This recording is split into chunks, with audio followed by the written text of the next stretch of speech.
watch out for.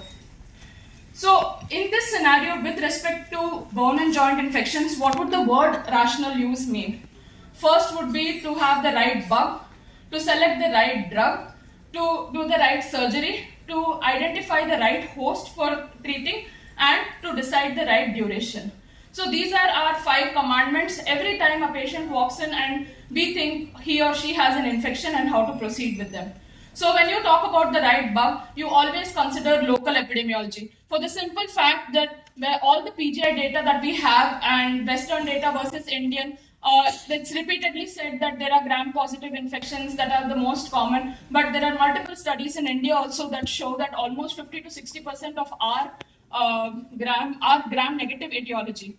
And so making note of that is very important. Additionally, at this point of time, we are at a place where we have community-acquired MDRO organisms which require early treatment, very specific treatment and prolonged treatment as well at some points of time. And it's not the previous notion that anybody who's come to the hospital repeatedly alone will have MDRO does not exist now. The community prevalence of MRSA has been increasing. The community prevalence of carbapenem-resistant bacteria has been increasing steadily. So to assess that and to see the resistance profile is also important. Third and most important for all of us will be whether this organism will be a biofilm producer or not, whether it is going to cause trouble for us later, whether this patient is going to keep coming back to us, and how to handle this at the first hit.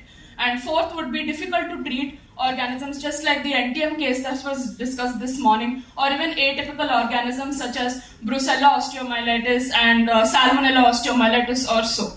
Next would be to select the right drug. When we say the word drug, automatically 3 more D's come with us. That is the right dose, the right duration, and de-escalation at the right time. Always empirical versus targeted. Always try for targeted, but it is not possible sometimes when our patients are sick, when microbiological sampling is not feasible, when the patient has already taken multiple antibiotics, or when the patient is not fit for surgery. At that point of time, choosing the right empirical therapy would be of paramount importance. Then, the pharmacokinetics and pharmacodynamics of the drug. Whether from the time the patient walks in, you look at him, whether he is obese, whether he has any comorbidities at that point of time. Will this drug go into him? Will this drug act where we want it to act? Will this drug solve the purpose of removing our biofilm or not? Then, apart from that, whatever the patient is on will require additional drug interactions, adverse events, and efficacy monitoring as well. Then, right surgery, you are all the stalwarts in this, I have nothing to say. Whether to decide it's a native versus implant, whether a retention, removal, or replacement. So when you tell us what has been done, we tell you what the antibiotic is, or we suggest what treatment can be given, what will give the best outcomes to our patients at this point of time. And additionally, intraoperatively, what localized drug delivery methods can be used, and biofilm dislodging methods, dressings such as bag dressings or so. And then most important, this is something that is always left aside for some reason, which is selecting the right host. Post-COVID specifically, we have so many more patients who go into the category of immunocompromised. Just a simple disease like uncontrolled diabetes or a chronic kidney disease and maintenance dialysis labels the patient as immunocompromised. It does not have to be steroids or high cancer drugs or anything as of today. Then compliance to therapy. All our bone and joint infections warrant long-term therapy. Any lapses in treatment or any in non-compliance can result to devastating results for us as surgeons and as ID specialists. Then the nutritional status of the person. This will implicate improvement of the patient. Also whether the drug will actually reach where it's doing and whether it will do its job right. And in patients where there is polypharmacy, will all these mixture of drugs actually end up doing more harm than help to us?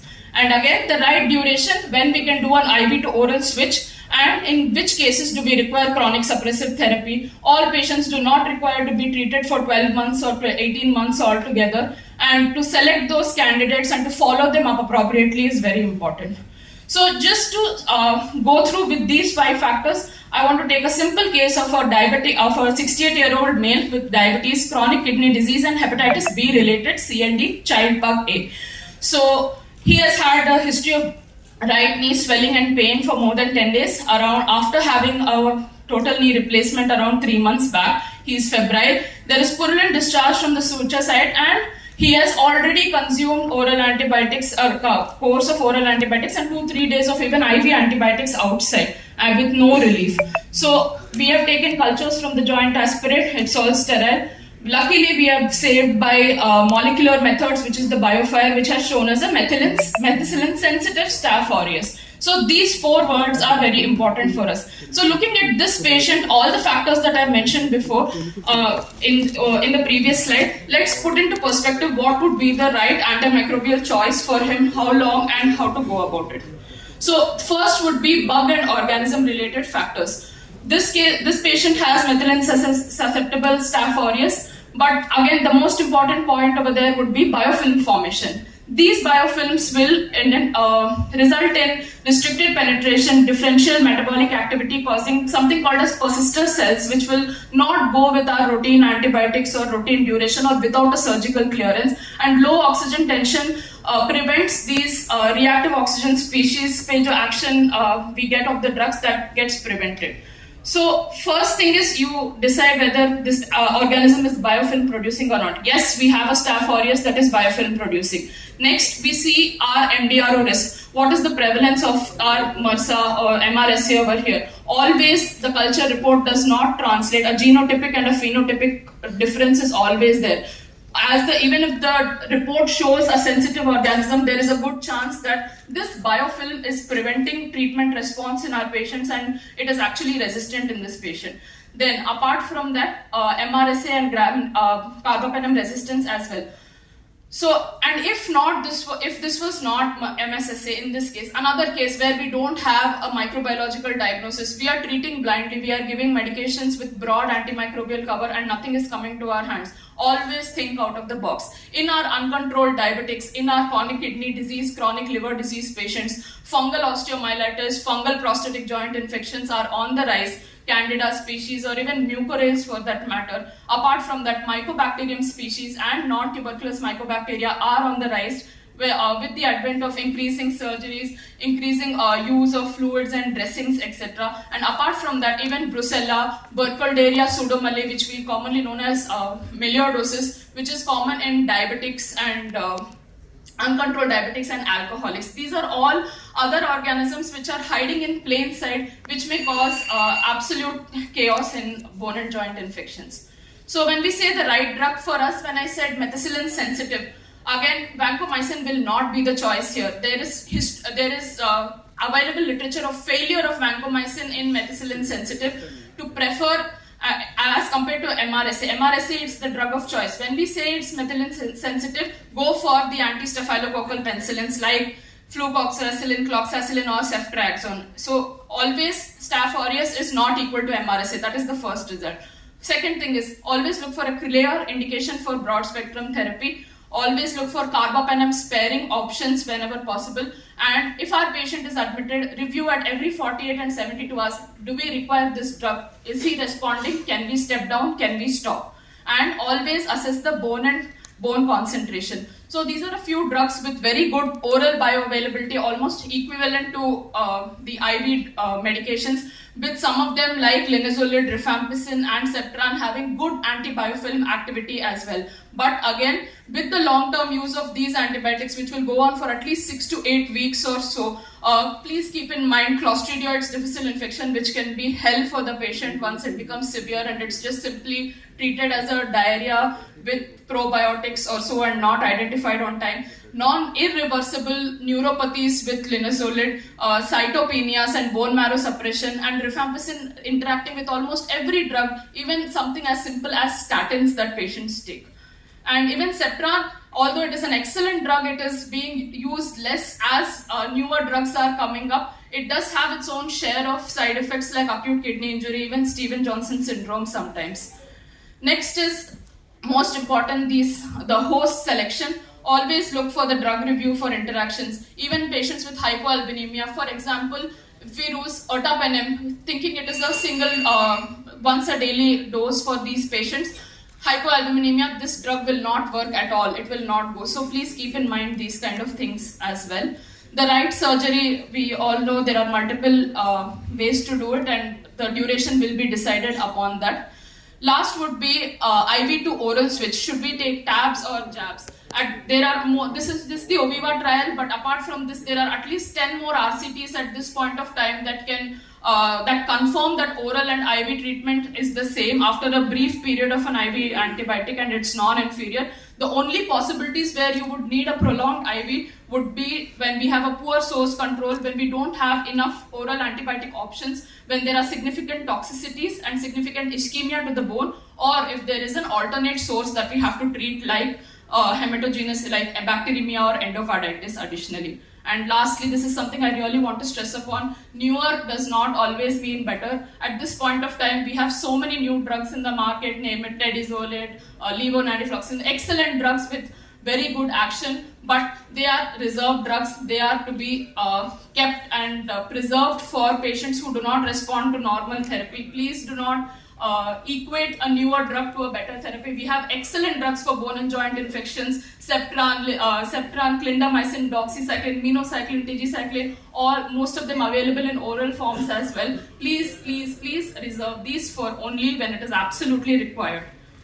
And this would be just a list of possible empirical choices of therapy based on multiple systematic reviews and meta-analysis, and various etiologies of bone and joint infections.